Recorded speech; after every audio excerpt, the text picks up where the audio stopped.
Hi friends, मेरा नाम doctor विकास सिंघल है और मैं होम्योपैथिक क्लिनिक अपना रन कर रहा हूँ चंडीगढ़ से। दोस्तों, बहुत तरह के वीडियोस हम बना रहे हैं। आज कुछ डिफरेंट सा वीडियो बनाएंगे उन दोस्तों के लिए, उन मेरे जूनियर्स के लिए, या मुझे कहना चाहिए जो अपकमिंग स्टूडेंट्स हैं उनके लिए, जिन्होंने अभी तुरंत बीएचएमएस में एडमिशन तो ले लिया है, लेकिन बहुत तरह के सवाल उनके दिमाग में घूम रहे हैं, बहुत तरह के क्वेश्चन मार्क उनके दिमाग में लगे हुए हैं। क्या होम्योपैथी लेके ठीक किया? क्या कुछ अपॉर्चुनिटी मिलेगी? ये मैं कुछ बेसिक से कुछ सवाल जो है आज उसका जवाब देने की कोशिश करूंगा। कुछ स्टूडेंट्स भी हैं हमारे पास, बाद में उनके भी सवाल हम लेंगे और उनका भी जवाब देंगे। कुछ जो बेसिक से समस्या है, मैं कुछ ऐसा महसूस कर रहा हूँ कि आयुष डिपार्टमेंट इतना एस्टेब्लिश्ड हो गया है हिंदुस्तान के अंदर, और नेशनल मेडिकल कमीशन बनने के बाद होम्योपैथी में भी स्टडीज के जो लेवल्स हैं वो अपग्रेड हुए हैं पहले से। इवन देन जो सोसाइटी के अंदर एक स्टेटस की जब हम बात करते हैं, तो जो एमबीबीएस क्वालिफाइड डॉक्टर का एक स्टेटस मिलता है, वो एक होम्योपैथिक डॉक्टर को या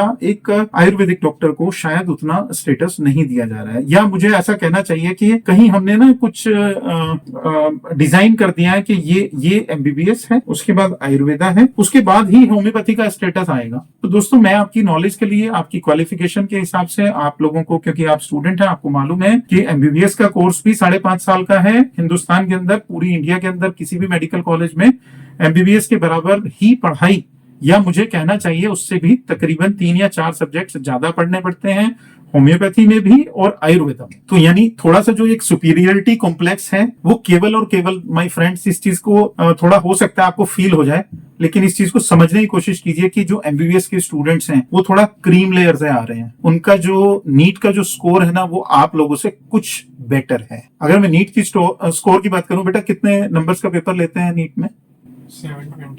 720 इज द टोटल मार्क्स। और कितने नंबर्स पे एमबीबीएस का कट ऑफ हो जाता है? एमबीबीएस का जी इस बार का तो 642 था। Okay, this was 642।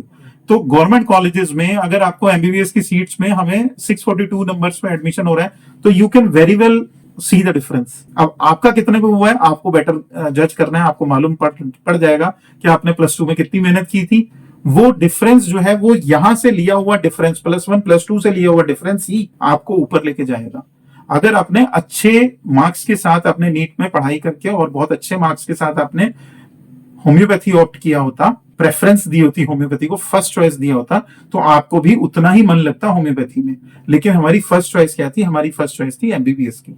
जब हमें एडमिशन नहीं मिला तो हम मजबूरी में शायद होम्योपैथी में फंस गए। अगर होम्योपैथी में दोस्तों आ ही गए हैं अब, तो क्यों ना कुछ करके दिखाया जाए। अगर होम्योपैथी में एडमिशन हो ही गया है, तो क्यों ना कुछ ऐसा किया जाए जिससे लोगों को ये मालूम पड़े कि होम्योपैथी का स्टेटस भी एमबीबीएस के बराबर है। ये स्टेटस कौन बराबर करेगा? ये स्टेटस, माय फ्रेंड्स, आपने बराबर करना है। ये स्टेटस आपकी जो कमिंग जनरेशन है उसने बराबर करना है। उसके लिए क्या करना पड़ेगा? उसके लिए मैंने एक बुक, कल भी मैं एक स्टूडेंट के साथ डिस्कशन कर रहा था।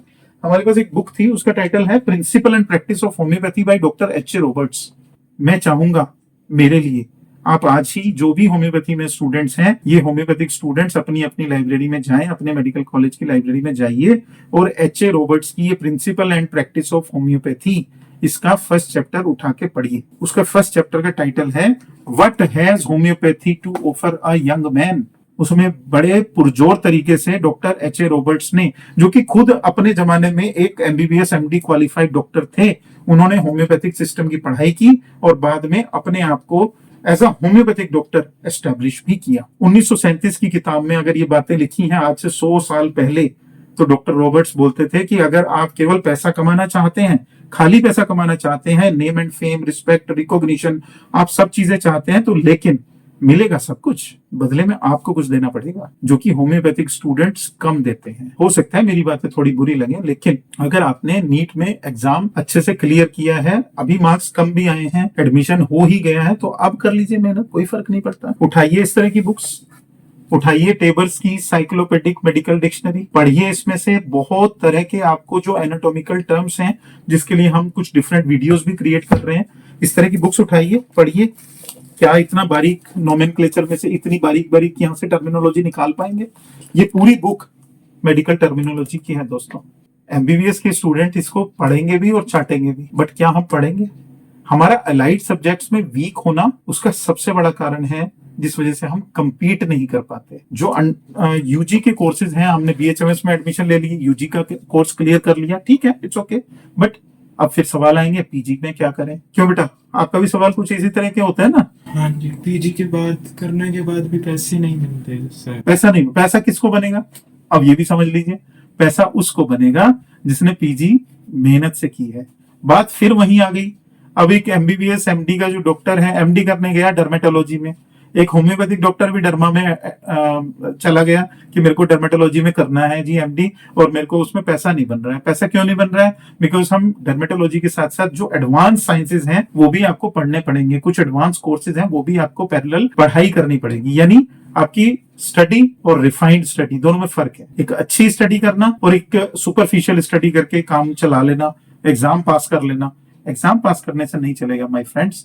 आप स्टूडेंट्स हैं, आपने अभी से मेहनत करनी है। फर्स्ट ईयर के स्टूडेंट्स के साथ मेरा ये वीडियो अगर शेयर हो रहा है, या सेकंड ईयर के स्टूडेंट्स के साथ शेयर हो रहा है, तो मैं चाहूंगा कि आप एच ए रॉबर्ट्स की बुक निकालें और होम्योपैथी का जो ये मैंने आपको बताया principle and practice of homoeopathy book, इसका फर्स्ट चैप्टर पढ़ें। You will feel the difference, you will feel, उसमें लिखा है आपको जितना चाहिए उतना पैसा कमा सकते हो। अगर 1937 में डॉक्टर रॉबर्ट्स ये बात लिख के गए तो किसी के लिए तो लिख के गए होंगे। क्या होम्योपैथी में पैसा नहीं बन रहा? आप बताइए बेटा, पैसा नहीं बन रहा होम्योपैथी में? बहुत लोगों को नहीं बन रहा है क्या? नहीं बन रहा है। आप बिल्कुल सही हो बेटा, नहीं बन रहा है। 1 लाख 2 लाख रुपया महीना बनाना भी मुश्किल हो रहा है। रीजन, हम लोगों ने अपना ये जो बुक्स को पढ़ने का जो टारगेट है ये कम रखा हुआ है। तो अगर आपने अच्छी बुक्स पूरी डिटेल में पढ़ी हैं, अब ये तो हो गई हमारी जो बुक है जो हमें सिलेबस में लगा दी गई है, बता दिया है। कुछ बुक्स ऐसी हैं जो रेफरेंस बुक्स हैं, जैसे एनाटॉमी की ही बात कर लें तो अलग अलग सब्जेक्ट में हम बनाएंगे वीडियोस। एनाटॉमी की बात करें तो ग्रेस एनाटॉमी भी है, वो रेफरेंस बुक है, आपको पढ़ना पड़ेगा। स्नेल्स की क्लिनिकल एनाटॉमी की अलग से बुक है, स्नेल्स की, वो अलग से पढ़नी पड़ेगी। तो रेफरेंस भी पढ़ना है तो 18 घंटे की स्टडी तो करनी पड़ेगी बॉस, है ना। अब आ ही गए हैं तो आप पढ़ना तो पड़ेगा। अब अगर हम ये देखते रहेंगे कि हॉस्टल में एनवायरनमेंट कैसा है, मेस में खाना अच्छा है कि नहीं है, मेस में खाना कम मिले ज्यादा मिले, अच्छी क्वालिटी का मिले ज्यादा क्वालिटी का मिले, आपको हॉस्टल में लाइट कम आए ज्यादा आए, आपको पंखा मिले या एसी मिले या ना मिले, पढ़ाई तो करनी पड़ेगी। पेपर जिस टाइम पे होगा वो तो देना ही पड़ेगा। तो यूनिवर्सिटी कोई भी हो, चाहे Rajiv Gandhi university of health sciences है, चाहे Baba Farid university of health sciences Faridkot है, पंजाब में हो, मैंगलोर में हो, बेंगलोर में हो, मुंबई में हो, दिल्ली में हो, नेहरू कॉलेज में हो, किसी भी कॉलेज में हो, पढ़ाई करनी पड़ेगी। और पढ़ाई में जब आपको सवाल आएंगे तो आपके जो टीचर्स हैं they are the perfect guide. सबसे पहले जिससे आपको कुछ लेना है उनको आपको रिस्पेक्ट देनी पड़ेगी। आप उनको रिस्पेक्ट दीजिए, उनसे सवाल पूछिए, वो आपके हर सवाल का जवाब देंगे।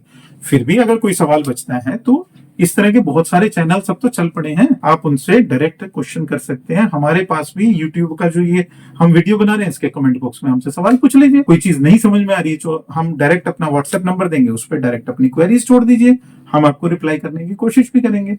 बट इन चीजों में बहुत ज्यादा टाइम वेस्टेज होती है, तो हमने उस टाइम को सेव करना है। घंटे सभी के पास 24 है, चाहे एमबीबीएस का स्टूडेंट है, चाहे बीएचएमएस का, चाहे बीएमएस का, चाहे यूनानी का भी है, चाहे सीधा मेडिसिन पढ़ रहा है, चाहे फिजियोथेरेपी कर रहा है, चाहे डेंटिस्ट्री कर रहा है, टाइम तो वही 24 घंटे हैं। लेकिन प्लानिंग चाहिए, प्लानिंग के साथ एग्जीक्यूशन भी चाहिए। प्लानिंग तो हो गई, योजना तो बन गई, लेकिन हमने सिलेबस कवर ही नहीं किया टाइम पे। एनाटॉमी की ये अकेली बुक नहीं है, इस तरह की आई थिंक 3 या 4 बुक्स हैं। हिस्टोपैथोलॉजी भी है ना बीच में, तो 4 बुक्स आपको पढ़नी है, तो इतना आसान तो नहीं है।